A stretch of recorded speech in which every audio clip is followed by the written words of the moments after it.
Evening.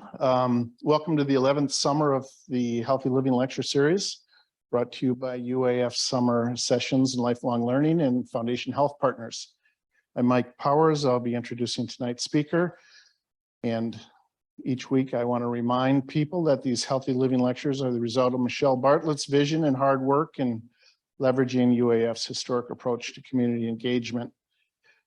The same can be said for Foundation Health Partners, local owners and operators of Fairbanks Memorial, reaching back to 1967 when Fairbanks found itself without a hospital. But 50 years ago, local leaders, many of whom were university leaders, led the effort to build the hospital, which over the years has been recognized nationally as an example of among the best of the community hospitals meeting the needs of the community it serves. Speaking of long-term area relationships, this is a respectful reminder that the UAF campus is located on the ancestral lands of the Dene people of the lower Tanana River.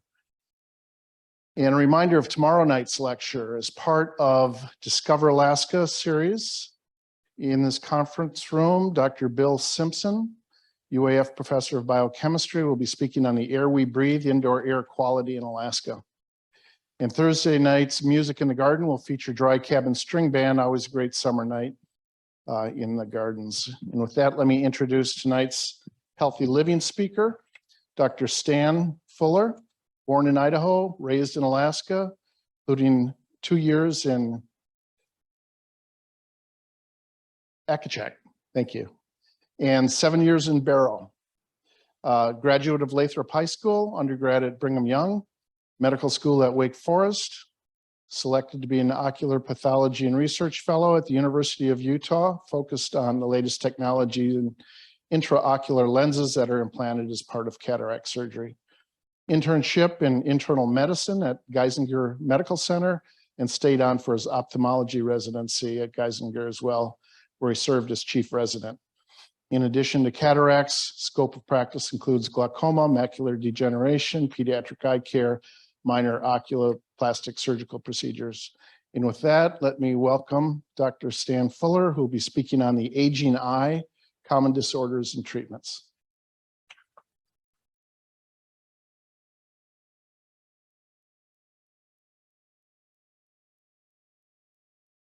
Okay, thank you, Mike. Thank you to UAF and Michelle Bartlett and Foundation Health Partners for putting all this together. It's a really neat opportunity to get together and talk a little bit about eyes, which of course I love to do. So that's going to be an easy thing for me.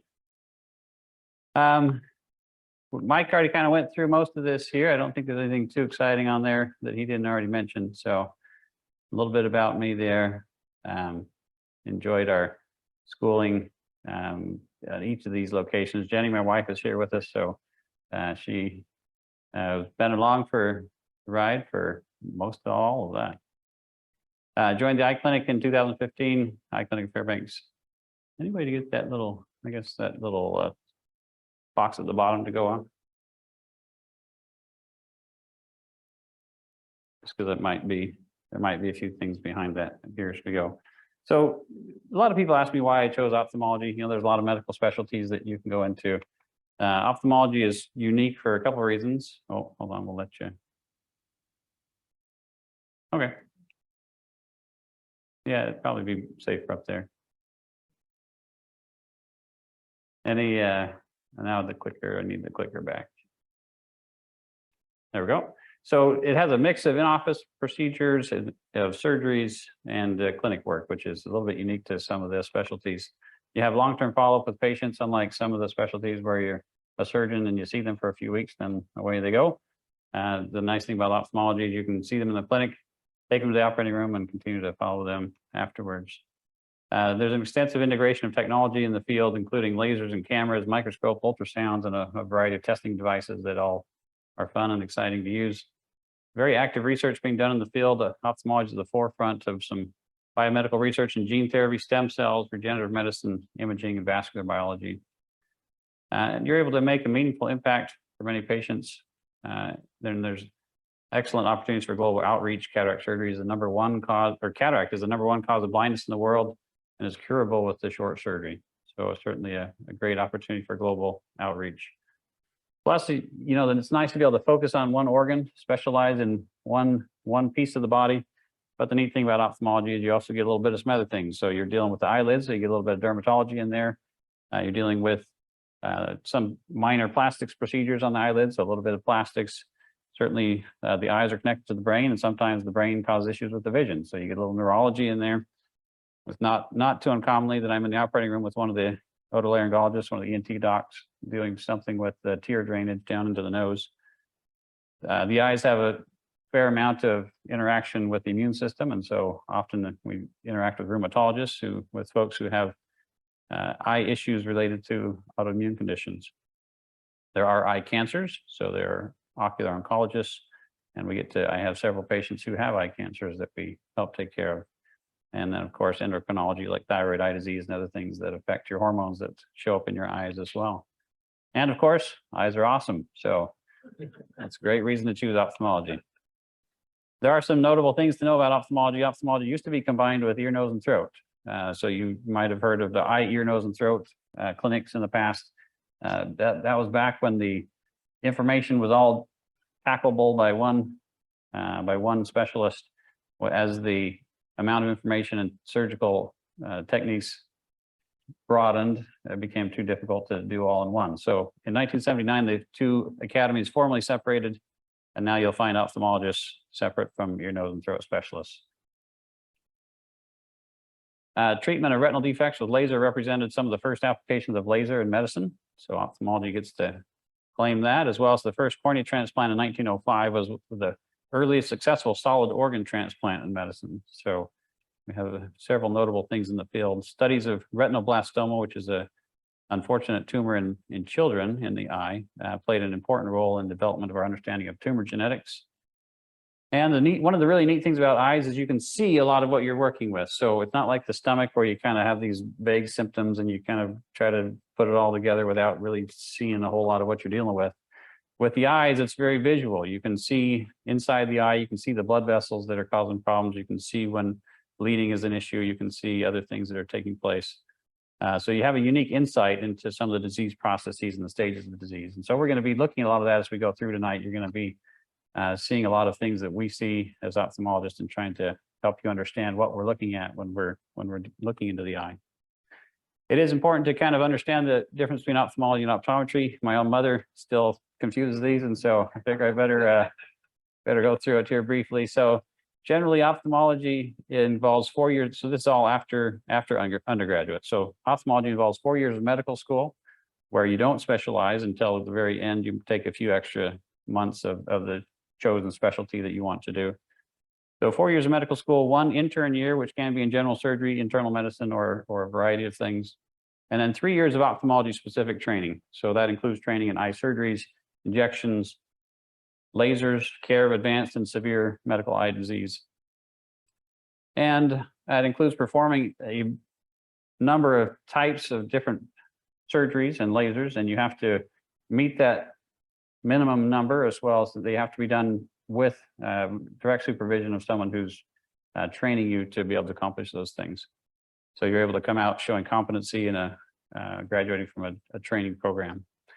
And optionally, you can take 1 to 2 years of additional training beyond that of fellowship training. So you'll often hear of a cornea specialist or a retina specialist. So these are people who have gone and done ophthalmology residency, and then they've gone on to additional 1 to 2 years of specialty training in one certain part of the eye. So if you didn't think the eye was, you thought the eye was so small that maybe there wasn't a lot to know about it, well, there's people that focus on just the cornea, just the retina, just glaucoma, just neuro-ophthalmology, just eye plastics, oculoplastics. So it's a lot to know about the eye. Versus optometry, they do 4 years of optometry school, focusing on glasses, contacts, medical diseases of the eye, and optionally have 1 to 2 years of additional clinic training or fellowship. There is overlap between the two, and it kind of depends on where you live as far as where that overlap happens. Here in Fairbanks, there's not a lot of ophthalmologists, and we have a lot of optometrists, so they tend to do a lot more medical than they might in an area where there's a lot more ophthalmologists. So it's a little bit of there is some overlap there in the medical side of things, but that's a good thing to keep straight. So the aging eye, let's talk about 4 big things. So these are 4 things that I see all the time, every day in clinic, and 4 things that cause vision loss for folks as they get older. Number 1, cataracts. Number 2, age-related macular degeneration. Number 3, glaucoma. And number 4, diabetic retinopathy. We're going to try to get through all of those. If we don't get through all the way to diabetes, then I guess we'll have to plan for that one another time, but we'll see what we can do. Unfortunately, there's a whole list of things that get more common in the eyes as you get older. Dry eyes, ischemic optic neuropathies, artery occlusions, vein occlusions, vitreous detachments, retinal tears and detachments, eyelid malpositions, eyelid cancers, temporal arteritis, dermatoplasis, which is excess skin above the eye, ptosis, which is a drooping eyelid.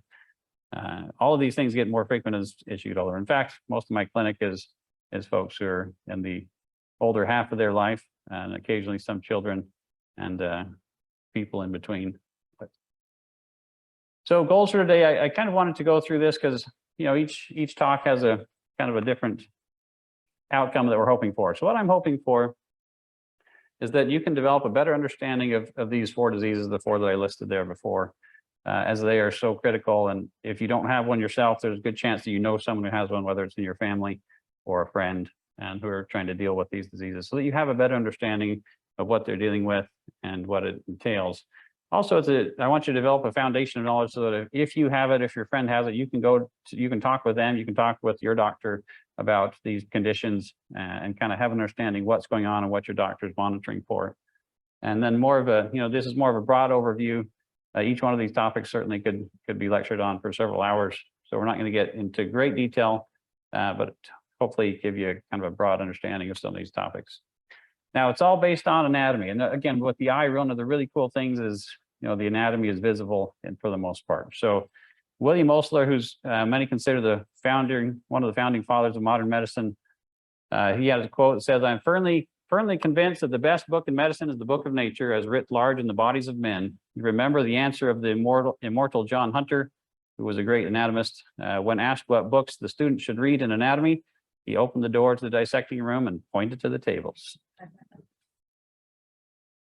So we're going to start real basic. The white of the eye is called the sclera. You have the iris, which is blue, brown, green. You've got the pupil, which is actually a hole in the eye. I don't know how old I was when I found that out, but it was a surprise. I didn't know that was a hole in the eye. I want you to look at this, and we're going to look at a couple things here. Let's see, which one is my pointer? Hold it down. All right, so the lens we're going to be talking about. So this is where the lens sits. It sits right behind your iris. So if you put your finger through the front of someone's eye, of course you wouldn't want to do, but you'll hit their cornea first, go through the pupil and hit the lens. You've got the vitreous gel, which fills the back of the eye. You've got the retina, which in this drawing is the yellow layer here. It lines the inside of the eye. I'll point out that there are blood vessels that flow into the eye, both an artery and a vein called your central retinal artery and a central retinal vein. They flow into the eye and they help distribute blood to the retinal tissue, and then the vein, of course, collects the blood and it comes out through the optic nerve again. The optic nerve is the tissue that runs from the retina off into the brain, transmitting the vision that comes in, or the light that comes into the eye and hits the retina and off to the brain to be interpreted. So those are some very important things we're going to be hearing about as we go through here. So when we're looking in the eye clinic, we get to look through the pupil and see the retina. And so this is a good example of what we see when we look through the pupil. This is where your optic nerve starts to take off from the inside of your eye. And so that's what it looks like. It's like a little disc inside the back of your eye. And you can see the blood vessels coming in and blood vessels exiting. It's a little hard to tell from this drawing which are which, but in general, the arteries are the thinner ones and the veins are a little bit deeper in color and the thicker ones. Now, the fovea is the very center of your vision. So if you're looking at a word and you're looking right at the letter of that word, your fovea is where that light is hitting. A lot of people hear the term macula, and that's what we're very familiar with. What the macula is it's actually just the region around the fovea there that's responsible for your central vision. So, we talk about the macula, and really it's just a region of your retina, but it's a very important region because, again, that's what you're used to see things. So that's the macula. Now, if you look here, your macula's it's only this space in here. Well, look at all this other retina you've got. So this is a really neat camera that we have that takes a photo in split second. Bring your head up to the camera. In a split second, it takes the photo of the inside of a curved structure, which is pretty neat that they figured out a camera and how it can do that and give you this two-dimensional image here. But if you think about it, the macula is only that small structure. So you have a lot of peripheral retina that really doesn't contribute a lot to your central vision. And so that's just one thing to know, and that'll be something that comes up later as well. Now, a lot of us have heard about rods and cones in our retina, right? That's kind of a term that gets used a lot. So if you take a biopsy of the retina here and you look at that, the retina is actually a clear tissue. So light, that you can see that arrow pointing to light flowing into the eye, passes through the retinal tissue, hits the rods and cones, which are the back layer of the retinal tissue. And then that information is passed back forward to the front layer. And that layer then is what eventually comes together to create your optic nerve. And so the rods and cones are essentially part of the back layer of the retina. Now, if you're a pathologist, this is what you look at when you take a biopsy of the retina. So you can see, mainly what I want you to see here is there's just different layers of cells, and they've been able to study each type of cell and figure out some of what it does as far as your retinal processes and as far as your vision. There's another way to look at the retina called fluorescein angiogram, where they actually put an IV in one of your veins and they inject some dye, and then they watch and take a photograph of that as that dye passes through your central retinal artery and then collects in your veins and comes out through central retinal veins. So they can gain some information as well through this technique, which is fluorescein angiography. Now, there's a really neat technology that I say it's revolutionary. It has been around for, probably 15, 20 years, but it really has changed the practice of ophthalmology, particularly in retinal diseases. And it's called optical coherence tomography. It's a machine that looks just like that. There's a couple different companies that make a machine that does it. So this is one made by Zeiss.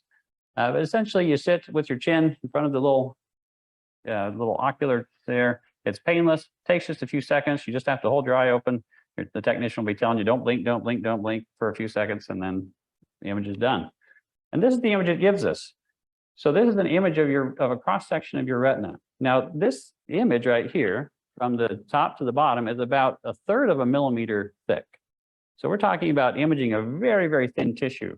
And how the OCT technology works is it actually is light that passes into your eye and goes through your retina, because remember, your retina is clear in general, but it will bounce off all the little cells in the retina and then gets bounced back, and the machine reads that.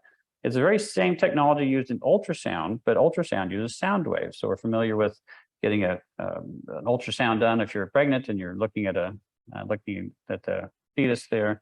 So we're familiar with that technology, being able to use sound waves to get through tissue. Well, because this is clear tissue, light rays can get through it, and you can get all the way to the back of the retina and bounce back. So you don't get very good views beyond the clear tissue down here, which is the choroid. But all this tissue, you are actually getting cellular layers defined in your retinal tissue. And this machine will spit it out so that you can scroll through your retinal tissue through the macula to be able to see what exactly the cellular layers are doing in your macula.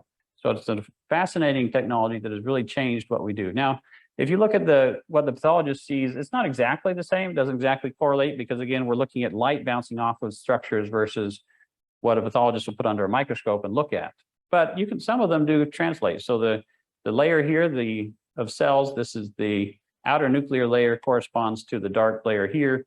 The internuclear layer of cell bodies corresponds to that dark layer there. The ganglion cell layer is this layer here. So there is some correlation, but it's not exactly one-to-one as far as what it looks like on the pathologist slide. All right, so we're going to get back to some of that as we go through things. But let's talk about cataracts. So why cataracts?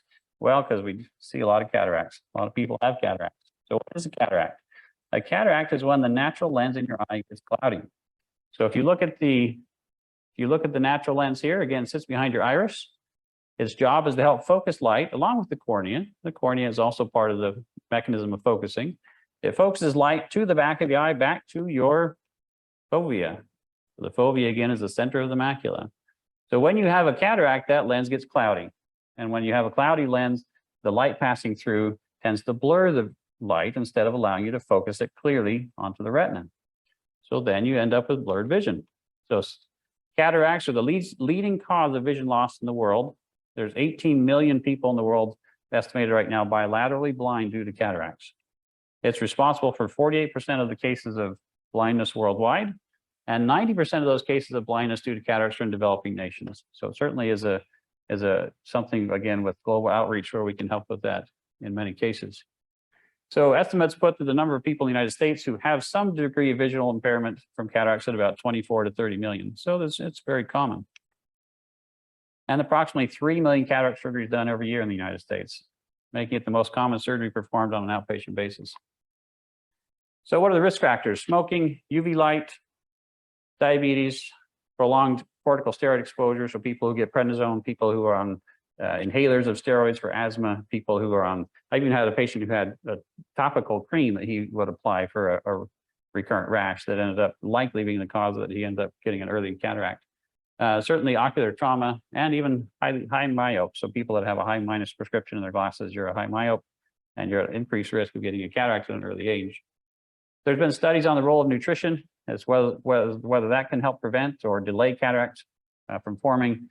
Some of those studies have had mixed results and sometimes contradictory. So the jury's still out on the role of nutrition. There's different kinds of cataracts. There's nuclear cataracts where the center of the lens gets more dense. There's a cortical cataract where the layer around the center gets white and cloudy. I kind of think of it as a peanut M&M. So a peanut M&M, you've got a peanut in the center, that's the nucleus. Chocolate layer is the cortical layer. Then you've got kind of that outer candy shell. Well, that's where we call a posterior subcapsular cataract.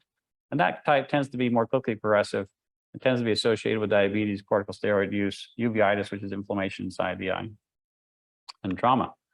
There's some other neat cataract types that we won't really go through, but there are lots of different kinds that can form, including a Christmas tree cataract, which we do have a picture of in a minute here.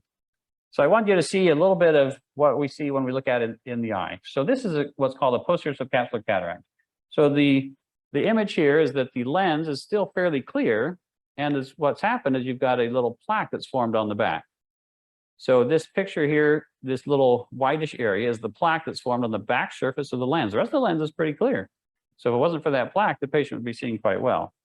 But right now there's a plaque on the back surface of the lens there that's preventing the light from getting through clearly.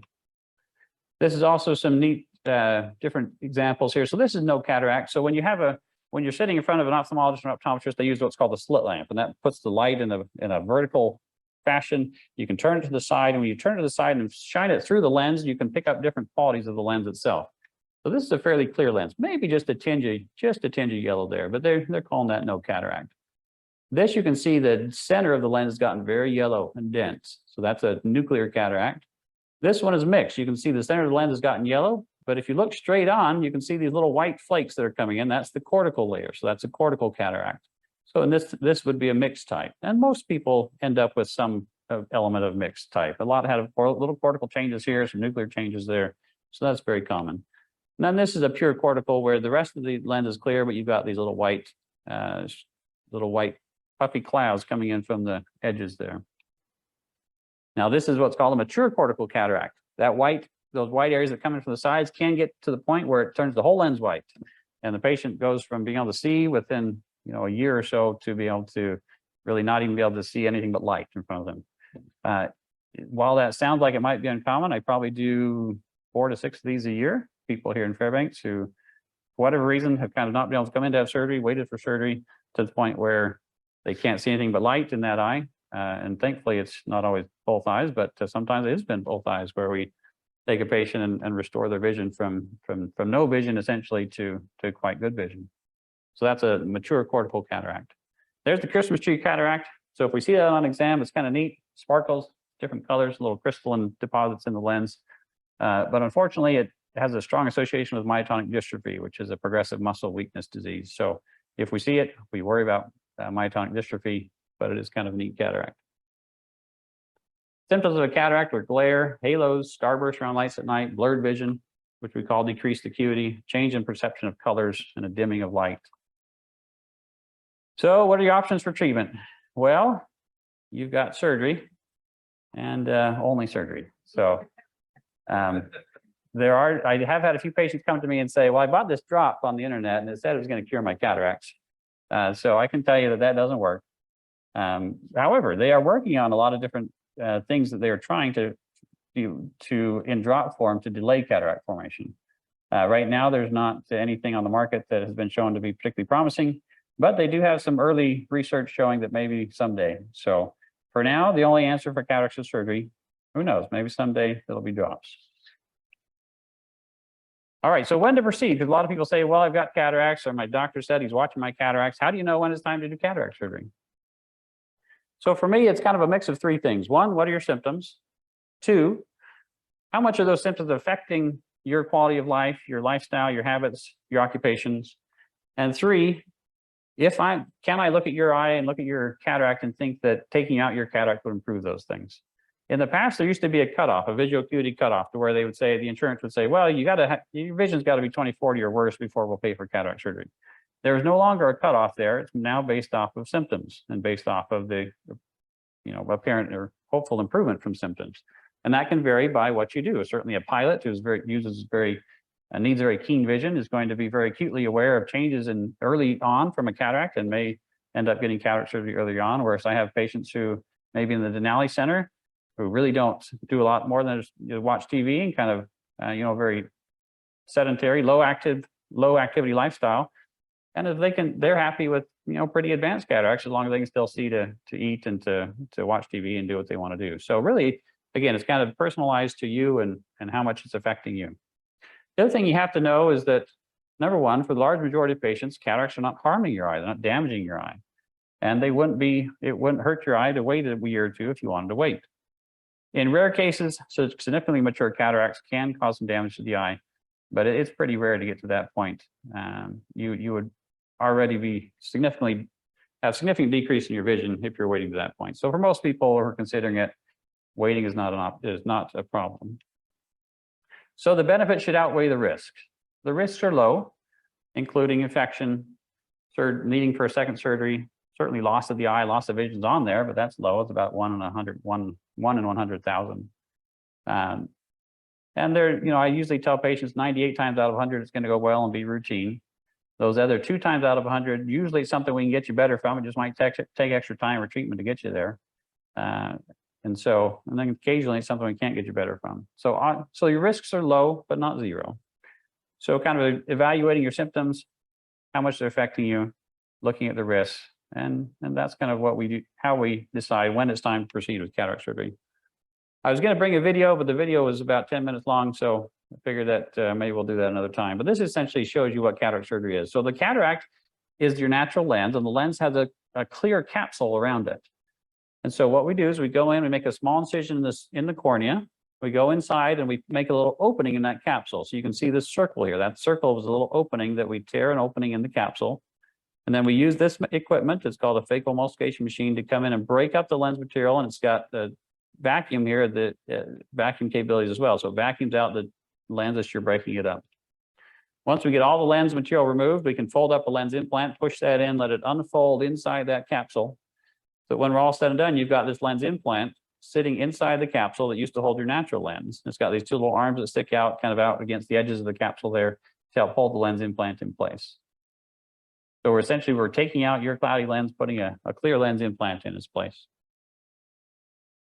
So I've had patients more than once ask me, well, do I have to have a lens implant? I don't know if I want a lens implant. Yes, you do need a lens implant. Otherwise, you're going to end up with Coke bottle glasses that are about that thick. Because of the total focusing power of your eye, there's about 60 diopters of focusing power. The lens provides about 20 of that. So you need a lot of focusing power from your lens to help you see clearly.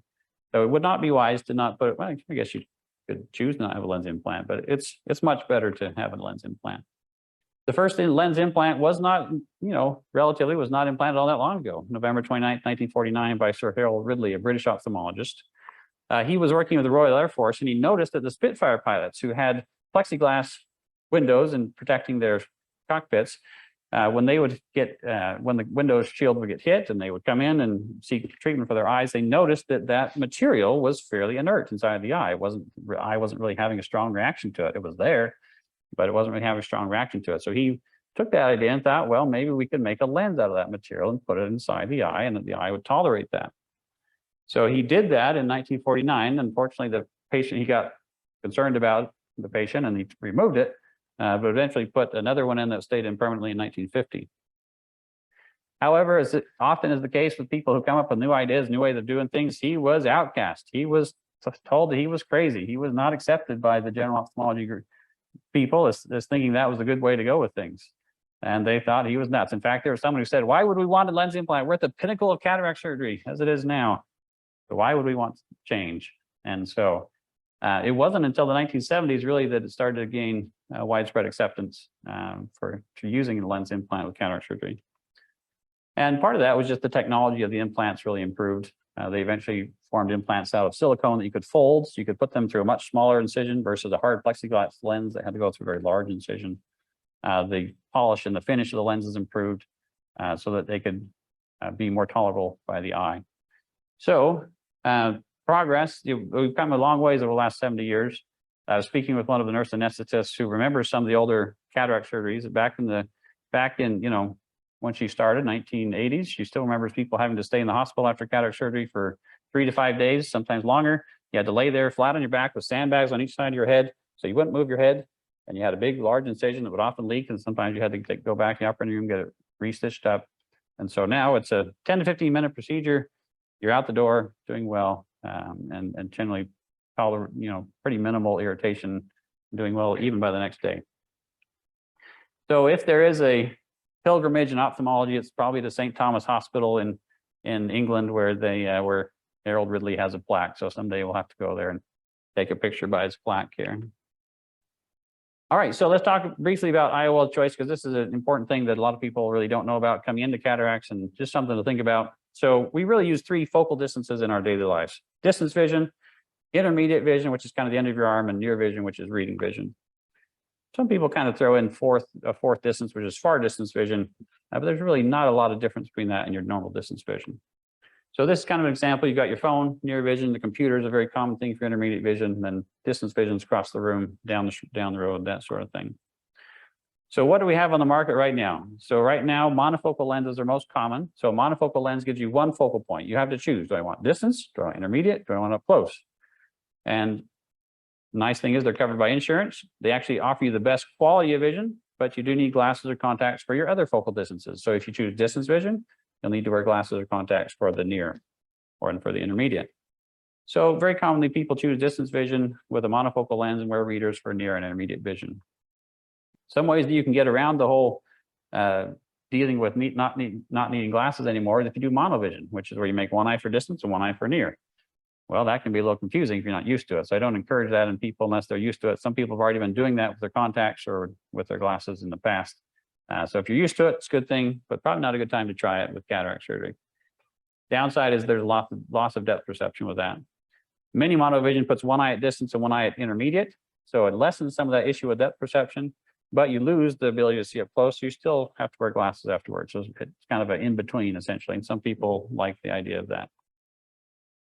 Now, the newer lenses on the market, they're trying to find a way to get around this issue of not being able to see far and up close and in between all with one lens. So they've created what are called multifocal, and then another category called extended depth of focus lenses, where they can get more than one focal distance in focus. Problem is, these are not covered by insurance. So insurance covers the cost of a standard lens. They don't cover the cost of the extra lens. And the thing that a lot of people don't tell you is that the cost for these extra lenses is determined by the practice. So there's not a standard cost across the state or across the country. And so it is something that will differ depending on which practice you go to. The problem right now with these lenses is they can cause a decrease in your contrast sensitivity. They can cause more halos and spider webbing at night. So some of these newer lens options, I'm not going to go into real depth and great depth, but Alcon Panoptics is a new one that people are using now. Alcon Vivity is an extended depth of focus that gives you distance and intermediate, but not near. The J&J Symphony lens is also an extended depth of focus that kind of gives you distance and intermediate. But they're also not recommended for people with other eye disease such as macular degeneration, other retinopathies, and cornea abnormalities, because they already compromise the vision a little bit to be able to break the light up into different focal lengths as it passes through the lens. So you don't want to put that in an eye that already has some other issues going on. It will just complicate the problem, make things even worse, and you'll be miserable. The other thing you need to know about the lenses is that a lot of people have astigmatism, and a lot of people have astigmatism, they don't even know it because it's so common that a lot of times you get a pair of glasses or you get contacts and your doctor doesn't say, hey, you've got astigmatism, because it's almost everyone has it. And I suspect most people in this room have an astigmatism to some degree. So what is an astigmatism? We hear that word a lot. What is it? An astigmatism is where your eye is not perfectly round. So a perfectly round surface of the eye has zero astigmatism. An eye that's closer to a football where you've got a flatter side and a steeper side has astigmatism, and the more away from round it gets, the more astigmatism you have. Well, with astigmatism, you need two powers to correct. You need to correct the flat side and the steep side. The standard lens implant that goes in the eye only is made to correct one power. So if you have a moderate amount of astigmatism or more, you really would benefit from getting that second power to help correct for that second slope. So astigmatism can be corrected with glasses or contacts or by using what's called a toric lens. So a toric lens is a lens implant that helps to correct for astigmatism. It also is not covered by insurance, unfortunately. It's lumped in with those premium lenses that insurance doesn't cover. It's available as both an add-on for both monofocal lenses or for multifocal lenses. So really either one of those can help correct your astigmatism. And the nice thing about it is it reduces your dependence on glasses to help correct for that astigmatism or contacts. Now, one of the newest technologies out on the market recently, I don't believe anyone in Alaska is doing it right now. I know a couple of docs in Anchorage and I were talking to some people at the last conference about potentially bringing it up here, but it's called a light adjustable lens. What happens with this lens is you put the lens inside the eye and then your patient tries it out, and then you can actually adjust the power of that lens while it's still in their eye. You hit it with a special light, and that light causes a change in the lens material, and that will actually change the focusing power of the lens. You can add or subtract astigmatism correction. You can add or subtract power. So actually you can adjust the power of the lens after it's already inside your eye. Of course, there's extra costs, not covered by insurance, and it requires a fair amount of extra follow-up and treatment after surgery. And it's new, so they're still figuring out people and situations where it may be better or may not. But that's a very interesting thing that's newly on the market. The holy grail for cataract surgeons and for lenses is a lens that will give you distance, intermediate, and up close, all in one lens. So you can see just like a perfect, beautiful vision at all distances and not have to worry about compromising your contrast or extra symptoms at night. That lens doesn't exist right now. There's no perfect lens right now. They're doing a lot of research and a lot of work on that. And when that lens comes out, it will take over the market and be the predominant lens that everybody gets. But right now, it's not out there. So every lens has a drawback, whether it's the multifocals that you don't have as good contrast, a little bit of issues with some night symptoms, but you get the near vision, or the monofocals where you have better clarity, better contrast, but you don't get the near vision and the intermediate. So you kind of have to choose. So as I said, no perfect lens yet. Each lens has its drawbacks. My personal opinion, I think the standard monofocal lens is a great option for people who can have distance vision, essentially, be able to pass the driving test, function at distance without needing glasses, and just throw on some glasses for near if they need it. I think that's a very reasonable option. It's covered by insurance, tends to work well for most people. Toric lenses, I believe, are worth the out-of-pocket cost if you need it. It helps decrease your dependence on glasses. The technology is solid, it works well, and it's helpful. The multifocal extended depth of focus lenses can be helpful to reduce your dependence on glasses, but everyone should be aware and willing to accept the potential drawbacks, not only of the cost, but the potential for a mild reduced clarity, reduced acuity that comes with those. I find it very telling when I'm at a big meeting and there's generally comprehensive ophthalmologists in the audience, and someone up at this front will say, okay, everyone's having cataract surgery tomorrow. How many of you are doing a multifocal lens? And looking around to see how many raise their hand. 5 years ago, it was probably 20%. It's probably up to about 50% now. But to me, it's still very telling that, there's still a pretty large number of ophthalmologists who don't want a multifocal lens because of some of the issues that can be encountered. So that being said, I put in a PanOptix multifocal lens in the second eye of a patient today, or yesterday, saw her today. She's thrilled, she's loving it, she's happy. So, works well for some people. You just got to be aware of what you're getting and what the potential drawbacks are. All right, doc. Well, I've had cataract surgery. Now I'm going to see 20/20, right? Well, unfortunately, it's not that simple. So what determines how well you see after cataract surgery? We talked a lot about the lenses, what they do. Well, other than other diseases, which you may have, macular degeneration, diabetic retinopathy, those things can affect your vision. You have to kind of think about, okay, well, we've got two things to correct. One, we've got to correct the power. We got to get the power right so that the light focuses to your retina. And that's what we're talking about there with number one, the spherical lens power. We try to figure that out by taking measurements of your eye before surgery. And we take those measurements and we put them through a bunch of different formulas, and people who are very smart at physics and the optics of light have come up with all these formulas to try to calculate if your cornea is curved so much and your distance from the cornea to the lens is such and your distance from the cornea to the retina is such. If we have all those measurements, maybe we can figure out a formula to predict what the right lens power is going to be to give you the vision that we want you to have. Well, unfortunately, sometimes those measurements don't always agree. So I run my calculations through 4 different measurements. I put it through a 5th online, and if there's still some disagreement, I put it through a 6th and try to come up with a lens power that I think is going to work best for the patient. So there is some disagreement there. So that's one area where some error potentially has entered into the system where it's not perfect, right? So we can't guarantee it 2020. Second is astigmatism correction. If you have astigmatism, it needs to be corrected for you to be able to see 2020 afterwards without glasses. And so that would be either a toric lens or there's something called limbal relaxed incisions where you can make small incisions in the cornea to help change the shape of the eye to help reduce the astigmatism. And perhaps the most unpredictable is what's called the effective lens position. So after we put the lens implant inside the capsule that's used to hold your natural lens, that lens implant may settle a little further forward, a little further back, or right in the middle. And we have a hard time predicting what that is. Now, the formulas are pretty good at predicting, and they look at averages of big populations as far as where that lens will settle. But in your unique eye, it may settle a little bit different than what that formula predicted. And if it settles a little further forward, a little further back, that's going to affect how much prescription you need afterwards. So that's, again, another way in which we can't necessarily guarantee that someone's going to be 20/20 after. So most people end up, if you think of zero need for glasses as a 0.00 refractive error, 50 to 70% are within a half diopter, which is kind of the units of refractive error. 80 to 94% are within 1 diopter. So we're pretty good, but can't guarantee a 20/20. Which is, again, back to the light adjustable lens, which is why potentially that may be something that really is beneficial to people at some point when that really gets moving, because you can adjust the power of the lens after it's in your eye, after we know where that effective lens position is, after we know how much astigmatism you have now, and if the surgery changes that at all. And so that potentially may be a very beneficial technology. Well, what about laser cataract surgery? I thought we could do laser, right? You go down, you're driving down the highway in, a big city down in lower 48, and you see laser cataract surgery. It's all over the billboards. So what about laser cataract surgery? Well, they call it FLACS, femtolaser assisted cataract surgery. It's not covered by insurance. It's usually several $1,000s out of pocket per eye. And there's no statistically significant difference in the outcomes. So what the laser does, it makes the initial incision. It comes in, it makes that little hole in the top of the capsule, scores the lens, then you still have to do the rest of it yourself. And the patient has to pay $3,000 to $4,000 usually for the service of using that laser. So all in total, what the laser does, I can do manually probably in about, if I make it in total, probably about a minute. So you probably pay $3,000 to $4,000 for a minute of laser work. And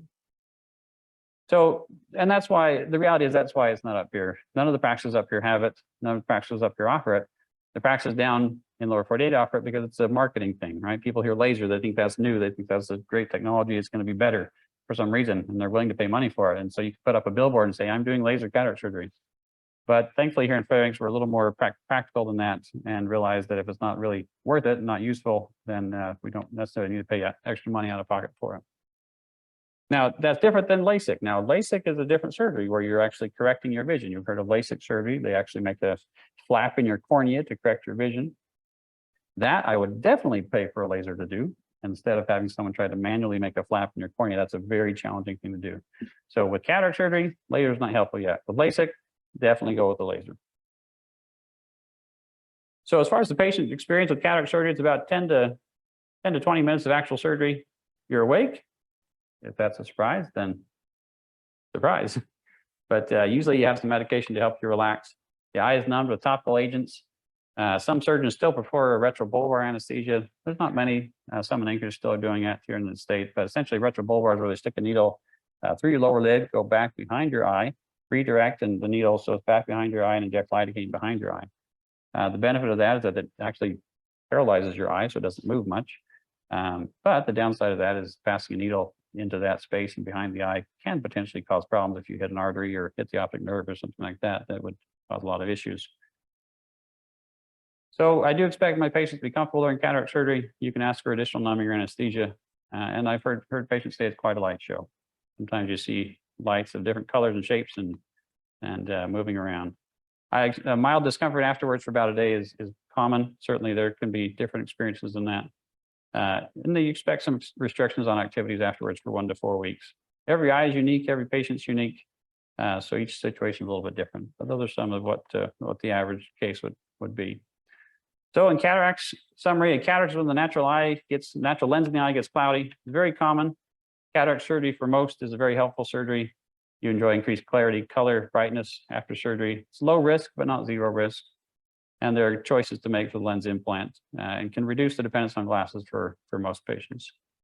This is actually a picture that when I was in residency training, we took a trip over to Nepal and went from Nepal into India and did a cataract camp there with a hospital that had been set up to provide free services for the people in that area. And this was, I don't believe even this was one day's patients. I believe this was, they kind of went through in groups. So all these patients had surgery the previous day. They were all lined up, getting ready to receive their postoperative one day postoperative instructions as a group. And then they were going to go off to back to their homes and their villages where they lived. So it was very interesting. There was, we did over 900 cataracts in the course of, I'm trying to think today if it was 3 or 4 days, but it was either 3 or 4 days, did over 900 cataracts. And I was definitely not the largest part of that. I was the smallest part of that. There was a amazing ophthalmologist from Nepal that was doing a cataract every 3 minutes. And he had a bed shaped in the L, or he had 2 beds in an L shape. So one here and one here. And he would be working here on the cataract, take about 3 minutes, maybe 4. He had gloves on. You kind of, once he finished, you turn, they would squirt his hands with alcohol to sterilize his hands. You turn to the other bed, patient was already ready for him. You get to it, 3 to 4 minutes there, finished with that. And while this patient was then up and new one was brought in and gotten ready. So he just went back and forth. And he did that for 8 hours a day, and he would do 150, 170 cataracts in a day. So he was an amazing surgeon for sure. This was an experience I had in my 4th year of medical school. I went to Ghana for with a group called Unite for Sight. So it was a group that would pay for screenings to be done in some of the more rural areas of Ghana. And then those patients we brought in and have surgery with a Ghanaian ophthalmologist in the central part of Ghana called Accra. So that was one of the screenings we went to. And I was able to go to Ghana for, it's about 2.5 weeks during, that was 4th year of medical school. All right, so we're going to change gears a little bit now. What, how are we doing on time? 20 minutes left? 20 minutes in. 20 minutes left. All right. Age-related macular degeneration. So it is age-related, and that's why it's in the name. Other risk factors include smoking, family history, race is more common in whites, gender is more common in female, hypertension, hypercholesterolemia, so high cholesterol, cardiovascular disease, some other things there, light iris color. It's estimated to be in around 3 million people in the United States. It is the leading cause of permanent impairment in reading and close-up vision among people 65 years and older. So it's very common. Leading cause of blindness in the developed world. Now remember, cataracts was in the developing nations. In the developed world is the leading cause of blindness in people over 50. In resource-rich countries, 25% of people over age 75 have age-related macular degeneration, which I'll just refer to as AMD. Now, the etiology of AMD remains poorly understood. It's determined by a complex interplay of genetic predisposition and other risk factors. So symptoms decrease in clarity, distortions in vision, straight lines or objects can have a bend or a wave in them. You get missing or gray areas of vision. So potentially that would be an example of a gray area in the vision and central vision. Again, we're affecting your macula. So remember, the macula is the part of your retina responsible for your central vision. So it takes your central vision.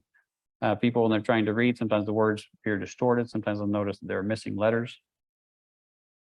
And one of the things we give you to follow that is called an ampulla grid. And you look at the grid, and sometimes you'll see that there's distortions or gray areas on that grid. And that can be a sign that maybe there's some change in your retina there.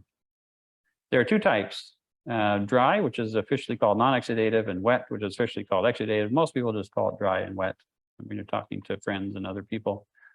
Both types generally spare the peripheral retina. Again, it's only affecting the macula. So all that peripheral retina stays intact.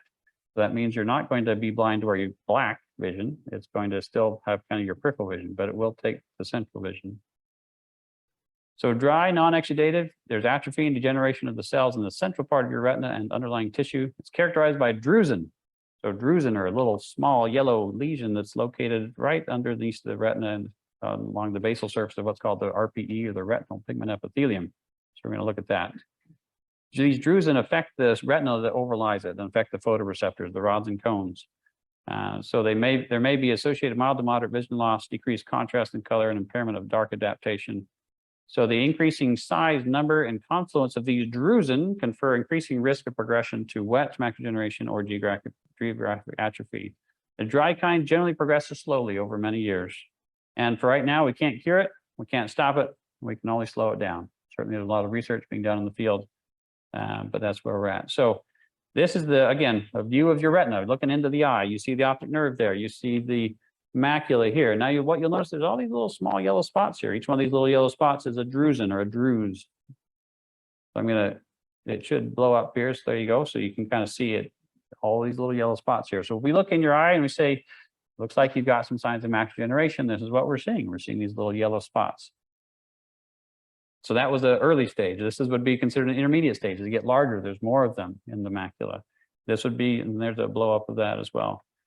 Now, this is considered more advanced. You'll see that it starts to, actually, the whole tissue starts to atrophy. So all this area here, all the retinal tissue in that area has essentially atrophied, and this is kind of fibrosed. So what starts off as drusen eventually leads to atrophy. And once that tissue is atrophy, it doesn't work anymore for you to see.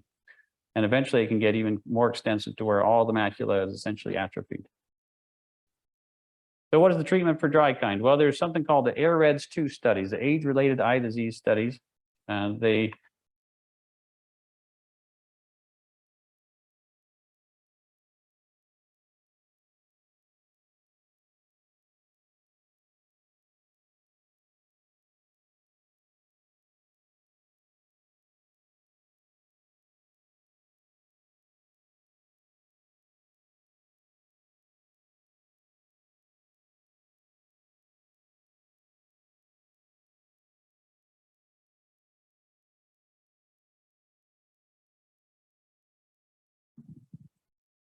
it's the age-related established that micronutrients were helpful. So what they did was they said, well, we know what the retinal cells need. We know what they do. So let's put some of that into a supplement and give it to people and watch them over time and see, does that slow down macular degeneration? They found that there was a reduction in risk of 25% at 5 years, 23% at 10 years. And that's the risk of progressing to further stages of macular degeneration. So that's not a huge reduction in risk, but it's the only thing we've got. There's actually was no measurable benefit seen in people who had early stage. It was only seen in people who had moderate or advanced stage of macular degeneration. So the first study included vitamin C, vitamin E, zinc, copper was added to prevent zinc-induced anemia, and beta carotene, which is turned into vitamin A by the body. Well, they found out later on that vitamin A given to either current or past smokers can increase your risk of cancer. So they said, well, now we got to do the study again. We're going to take out beta carotene. We're going to put in lutein and zeaxanthin, 4,000 participants. And essentially it came up with very similar results to the first one. So now AREDS2 is the accepted supplement that is recommended: vitamin C, vitamin E, zinc, copper, lutein, and zeaxanthin. There are many over-the-counter options. The most common is Preservision. Preservision I like because it says right on it, AREDS2. So if you see something that says AREDS2 on it, you know you're getting the supplement that was studied and was found beneficial. Now you'll see the ingredients there listed, the amount of vitamin C and E and zinc and copper and lutein and zeaxanthin. So you can really, if you're already getting most of that in multivitamin, certainly you can just supplement in the things you're not getting. But it is important to get those things that are in there to know that you're getting the benefit. Now, are there other things that help? Likely. Do we know? No, we don't, because they really haven't had the well-done studies to show that. So other things like eye caps, and eye caps is another one, Ocuvite's another one. They generally include most of this, and they also put some other things in there as well. So the studied things were the AREDS2, and that's the supplement we use for people with moderate or advanced dry macular degeneration. I have a lot of patients who have early macular degeneration ask me, should I take it? Well, the answer to that is, it's up to you. The research did not show a measurable benefit. It's not unreasonable, particularly if you have a strong family history, to think about taking it. You monitor dry macular degeneration at home by using an Amsler grid. You use this by testing one eye at a time. You look right at that little dot in the center. Generally, it's done at reading distance with some reading glasses on.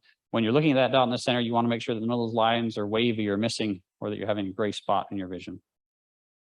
You watch for new distortions, new missing areas, new gray areas. In the clinic, our good old friend, the OCT, the revolutionary technology, has really made a huge difference for us. Quick and painless scan and transformed our ability to diagnose, monitor, and treat this particular disease.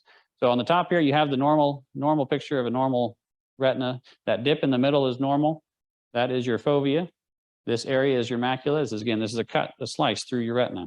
Well, you'll see on the bottom here, all these little bumps. So this is a little drusen. That's a large drusen, medium drusen, little drusen. So we can actually scan through your retina and see now in a cross-sectional view what all these little drusen look like. So this is dry macular degeneration on an OCT. When you get to where there's atrophy, geographic atrophy, you'll notice this first bright line here, that's part of your photoreceptors, your rods and cones. So that's a very important line. Well, if you see down here, in this area here, you lose a lot of those lines, which essentially means you've lost a lot of that cellular tissue. So even though a lot of your other retinal tissue is intact, the critical parts of your retina are not intact and atrophied. And so that patient I would expect to have no vision, a big gray spot right where that area of the retina was corresponding to. So what do we worry about in dry macular degeneration? Well, at any time, dry macular degeneration can convert to the wet kind in any eye, in any person who has the dry macular degeneration. So what is the wet kind? Well, the wet kind generally progresses quickly, weeks to months.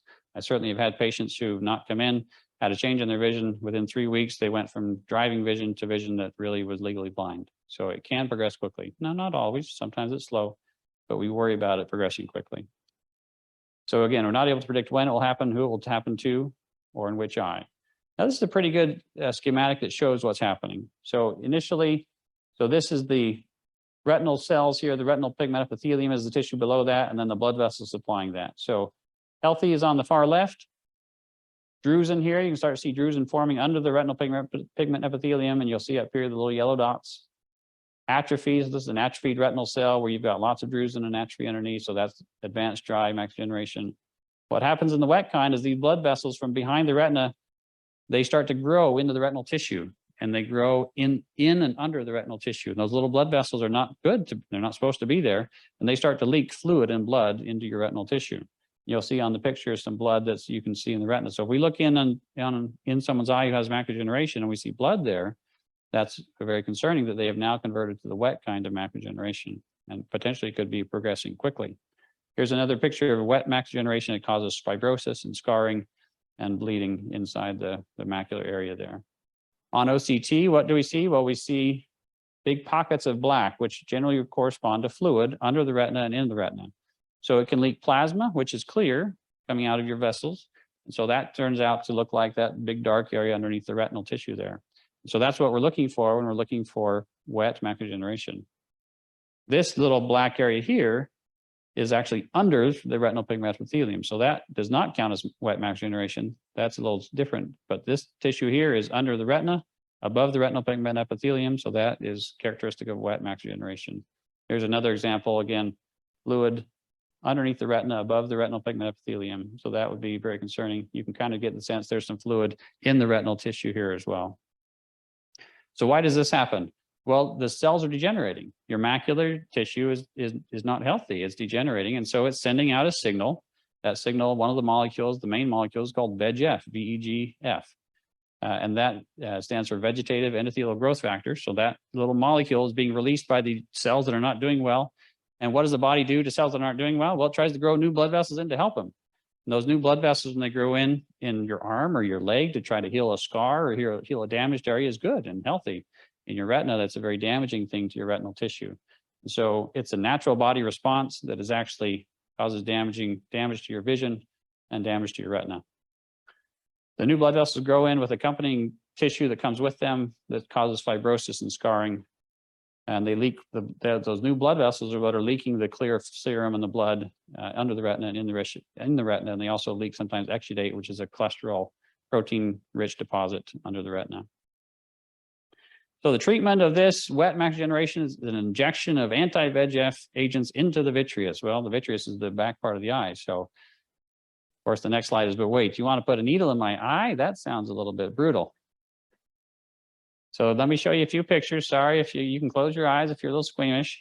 This is numbing up the eye. So what we do first is we put in drops to numb the eye surface. And then we take a needle and run it just along the eye surface, just underneath the tissue called the conjunctiva. The conjunctiva lines the white of the eye. And we inject some lidocaine right under there, and it creates a little bubble. And that little bubble will then be lidocaine that sits right against the wall of the eye and numbs the eye for us. So that one way, when after a few minutes, the eye is nice and numb, you can see the needle here going right through the sclera, right through the white of the eye, into the eye, inject the medication, and come out. Generally, the injection is painless. I'd say most, 98% of the injections I do, people don't feel it. And so it's usually not as bad as what they're worried it's going to be when I tell them I need to inject something into their eyeball. So what the medication does is it blocks the action of that VEGF that was spurring the growth of those new blood vessels. So it actually cause those blood vessels to regress, and that fluid that has leaked out will be reabsorbed, and the blood that's been leaked out will be reabsorbed by the retinal tissue. Initially, it was approved for colon cancer. So kind of the backstory. How am I doing on time, Jenny? 5 minutes. All right. Well, this is a good story, so we got to tell it. So researchers who are researching colon cancer found that the metastatic tumors, when they were growing in other parts of the body, would induce blood vessels to grow into the tumor. Cancers tend to grow very quickly. And so if they don't have a new blood vessels growing into them, they'll actually outgrow their own blood supply and perish. The tumor will go away. So researchers in cancer said, well, let's figure out what the signal is that the body puts out to signal those new blood vessels to grow into the tumor. And so they were able to discover what that was. That's when VEGF was discovered. They made a molecule to block that. That's what bevacizumab is, which is the generic name. Brand name is Avastin. And so these cancer researchers were using this to treat metastatic colon cancer. Well, there was an ophthalmologist who said, kind of put two together and said, well, in the retina, new blood vessels are growing in. Maybe I should inject this colon cancer drug into an eyeball and see what happens. And so sure enough, he injected an eyeball, and it's been revolutionary. It has changed the way retinal specialists practice. It has changed the outcome of this disease for many, many people across the world. So that is kind of an example of using information gained in one aspect of medicine in another aspect. So because of that, the FDA approved that drug for colon cancer. Well, they didn't want to have to go back and pay millions of dollars to run it through the studies to get it approved for the eye. So actually that Avastin is still off-label, and it's the most commonly used medication for macular degeneration, for these wet macular degeneration injections, but it's used off-label. Now, that doesn't mean it's unethical. That doesn't mean it's not going to be covered by insurance. That just means the FDA didn't approve it for that purpose, but that's the purpose that we're using it for. So it has changed the landscape of treating this disease. However, unfortunately, the effect of the medication wears off. So that means you got to come back and get it done again. And the injections are repeated on a regular basis to prevent these new blood vessels growing in, because the body is still sending out that signal. And that signal, once the medication that's blocking it wears off, that signal is still there, spurring new blood vessels to grow in. And so you have to get the injection repeatedly. You start off generally about every 4 weeks. Most people can extend that to some degree out to 8 weeks or 12 weeks, but some people are on every 4 weeks. And I've been seeing them every 4 weeks for years, doing injections into their eye to help slow the progression of their macular degeneration. It is a significant burden to the patient, the healthcare system, and the doctor and the clinic. And so there's a lot of research being done and ways to either extend the interval between injections, different ways that we can treat this condition that don't require every 4-week injections into the eye. There are some risks. We're kind of running out on time, so we'll kind of move through those quickly. Generally, the risk with the injections is low, and most people do well, but certainly there are risks with every injection. Again, Avastin was the one that's not FDA approved, most commonly used. There are some other ones. The big difference with the other ones is they cost a whole lot more. So the Avastin injection, because if we use the colon cancer dose and break it up into small little doses for the eye, usually is about $50 to $70 per injection. Whereas the next one up, which has been approved for the eye, is about $2,000 an injection. So if you're getting it in both eyes, you're getting it every month, that's $4,000 to whatever companies made that medicine every month. So it's a pretty significant amount of expense being used in ophthalmology. There are some newer ones on the market. They have the promise of potentially extending the interval. The newest one right now is called Vabysmo. The Alaska Retinal Consultants docs are using that. I don't think either myself or Dr. Johnson are not using it yet here in town. We're waiting a little bit because the previous new one that came out that was supposed to be great ended up having some problems for people. So they ended up pulling it from the market for a while. So we're letting the dust settle a little bit on Vabysmo before we start injecting that into eyeballs. So again, the goal is to stop rapid progression. That underlying kind of slow progression that accompanies dry macular degeneration is still ongoing. So most people say, oh, I have the wet kind or I have the dry kind. Well, really, when you have the wet kind, you still have the dry kind underlying. It hasn't gone away. And so you still have kind of a slow decline. What we're doing with the injections is trying to stop that rapid decline that comes with the wet part of the disease. Occasionally, patients can experience a sudden hemorrhage, subretinal hemorrhage, and lose their vision with macular degeneration over the matter of a few minutes. Very unfortunate, and that can happen at any time in people with wet macular degeneration. That often results in a loss of central vision. So Just as an example here, so in slide A, this was someone with macular degeneration. He had fluid in the retina, fluid under the retina. This was after one treatment with Avastin. This was after a second treatment with Avastin. So still didn't get rid of the fluid, still was a lot of swelling. They switched to a different medication. You can see much more normal looking anatomy there, the fluid under the retina and the retina resolved. Sometimes Avastin does the trick. Sometimes we try Avastin first and then it doesn't work as well as we want. So we try one of the other ones and sometimes they'll do a little better. And this is another example of a treated case of macular degeneration, wet macular degeneration. You see the fluid that accumulated under the retina and in the retina. After the injection, that fluid is gone. Unfortunately, in this patient, they've already had a large collection of fibrosis occur from the blood vessels that have grown in there. So this area where that fibrosis is, likely that retina is not going to be seeing very well. And so thus the importance of getting to it sooner before that fibrosis forms. And so we want people with dry macular degeneration to monitor their vision with the Amsler grid, call us if there's a big change so that we can inject the medication to help those blood vessels regress before the significant amount of fibrosis occurs. All right, so that's where we're at as far as I've still got glaucoma and diabetes, but we can save that for another day. Time-wise, are we about at the right time? Okay. Any questions on cataracts or macular degeneration or anything else eye related that you want to know about?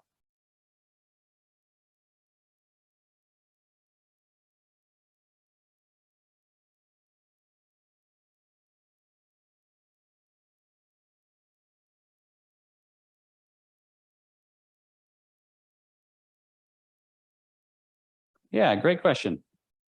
I don't have a slide, but I can find something, or I can just explain it.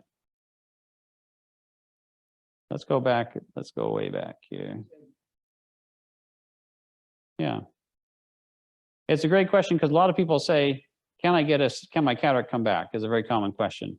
And the answer to that is no, your cataract doesn't come back. However, the terminology that people use makes that very confusing because people, including medical people, will say you've got a secondary cataract or a second cataract. It's not really what's happening. Let's go back to where we were putting the lens implant in the eye here.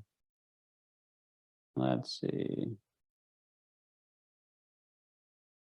Yeah. So what happens is there is a layer of cells connected or stuck to the inside of your capsule. So when we're taking out all the lens material here and trying to clear out all that lens material, it's impossible to get every cell out that's stuck to the inside of that capsule. It's called your anterior lens epithelial cells. What happens over time is those cells will actually migrate across the back surface inside of your capsule. So if you look here, the capsule is holding the implant now, but there's a layer of cells that will migrate back along the back surface of the capsule behind your implant. When those cells, and they tend to move slowly, but when that layer of cells hits the center, they start giving you symptoms similar to a cataract. And so that's why it gets termed a secondary cataract. But it really is just a thin layer of cells. I prefer describing it as a film or a plaque or a layer of cells because that's what it is. It's just a little film that forms behind your implant on that capsule. So the treatment for that is we take a laser and we open up a hole in the back capsule. So the laser is called a YAG laser. The procedure is called a YAG capsulotomy, and it really does just take a minute or less. But the laser acts by two different beams that fire out at the same time, and they only act where those two beams come together. So that allows the laser to pass through the cornea, through your lens implant, and only hit the capsule that is behind your lens implant. And it fires, we think of a laser as something that's always on and just a beam that's kind of always on. And that's not how it works. This laser is pulses. And so you hit the capsule in one spot and it breaks it open, then you hit the capsule nearby and it breaks it open more. And eventually you kind of break open a circle in the back capsule behind the implant. So now that light can pass through the center of your lens implant without being interrupted by that film or plaque that's grown there. So that laser is very safe, very low risk. It's done in the clinic, takes just a minute. And really that's the only sort of upkeep that your lens implant will need over time. The laser won't need to be repeated because once we have an opening in that capsule, the cells now can't grow in the center anymore because that layer of cells was growing on the capsule. So now there's an opening in the back of the capsule where the cells can't grow. It really is just a one-time thing. Now, the reason you might have a few floaters afterwards is because, again, we're kind of hitting that with power that's breaking open that capsule. So some of that cellular material and maybe even some pieces of the capsule will now be floating inside the eye, kind of back behind the capsule. So it is not uncommon to see a few new floaters after that procedure. Most of the time, those floaters will generally kind of settle down to the lower part of the eye outside of the visual axis. And so they don't generally cause long-term problems, but not uncommon. Good question. Any other questions? Yes.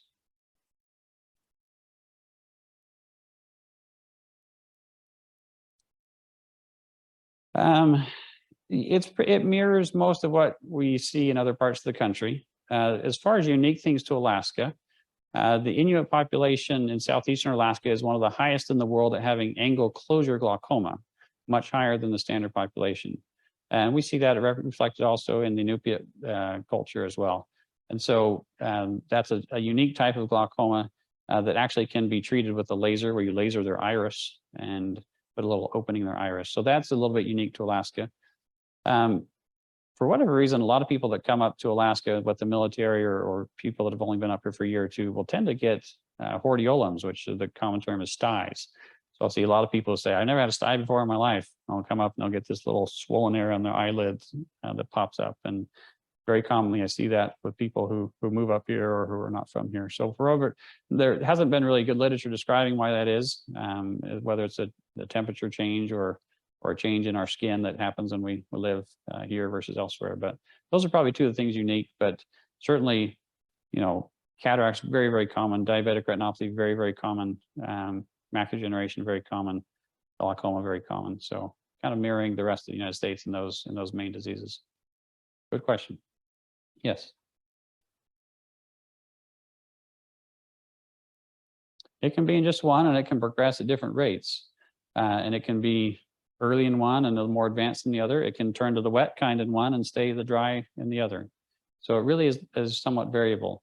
I would say it's more commonly fairly close in both eyes, but it's not uncommon to see where there's a difference between the two. Yeah. Good question. Yes.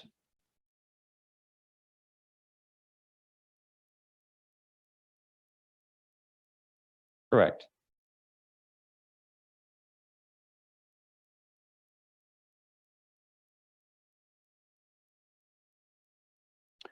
Yeah, that's a good question. Now with glaucoma, we think about glaucoma being a disease where the pressure is high in the eye, and we check the pressure every time you come in, and we follow the pressure. But the pressure is fairly unique to the patient, and so sometimes the pressure is still within normal range, and it's still a problem. Sometimes it's higher than normal range, and it's not a problem. So really, it's kind of unique to the patient. But pressure, we talk about pressure a lot with glaucoma because it's the most modifiable factor. Right, that's what the drops are trying to do, is lower the pressure. That's what surgeries are trying to do, is lower the pressure. So following the pressure is the best thing as far as what you can do at home. Now, it's not widely available at home right now, but there are devices that can be purchased where you can measure your own pressure at home. I don't have any of my own patients using them because they're still fairly expensive, and I think eventually they'll get to where it's a fairly convenient way to do that at home. But that would be the way that you can monitor potentially glaucoma at home. I know at our clinic, we offer a free service. Anyone can pop in the clinic at any time and ask to have their eye pressure checked. One of the technicians will come and check their pressure. There's no charge to that, just as a way to help folks monitor the pressure. Other than that, glaucoma tends to be slowly progressive, so it can be hard to monitor as far as loss of your peripheral vision. And so that can be a difficult thing to monitor at home. So pressure is probably the big one. Interestingly enough, there's a lot of technology right now going into contact lenses that you can wear that will monitor your eye pressure while you wear the contact. So potentially great, but it has a little microchip in the contact, and it will deliver all those results to your smartphone and tell you what all your eye pressure has been the whole day. So not unlike what they use for diabetes and with the little implants now in the arms. Yeah. Question. Amsler grids, generally people are printing them off at home. You can get online, just Google an Amsler grid, and it'll pop up. There's lots of them available, and certainly the clinics all have them.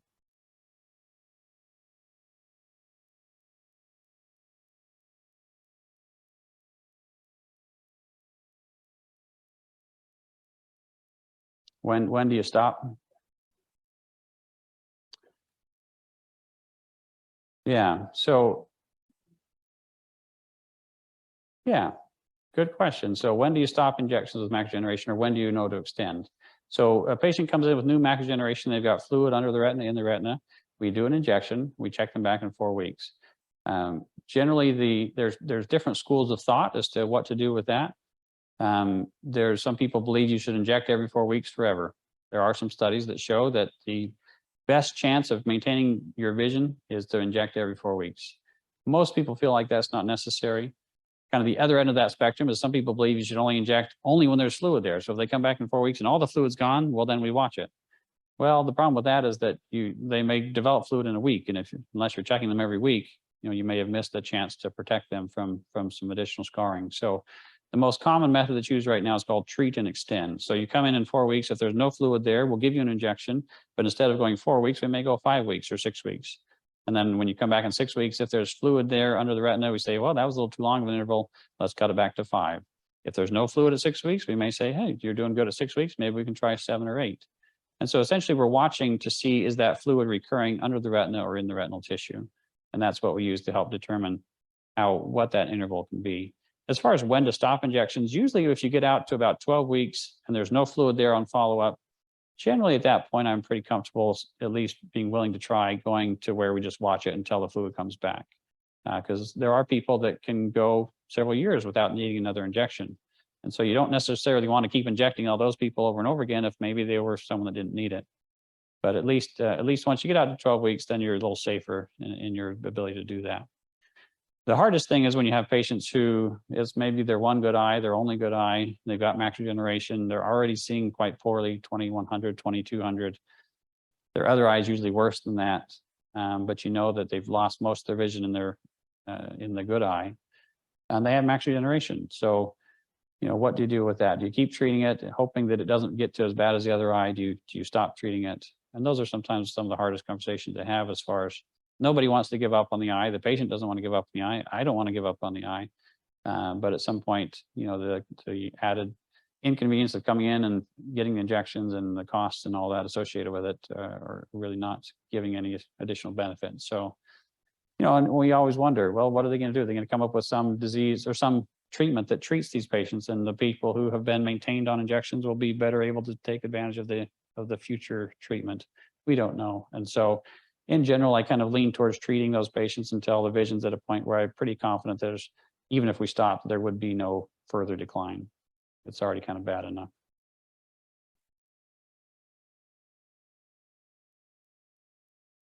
Mm-hmm.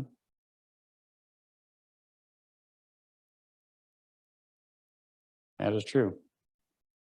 There is a lot you can see through the eye. I once heard someone say that every disease you can see some manifestation in the eye. That's not quite. That's maybe going a little too far, but you can see a lot of manifestations of other systemic diseases in the eye, and it's very interesting to the connections that you get there. Go ahead.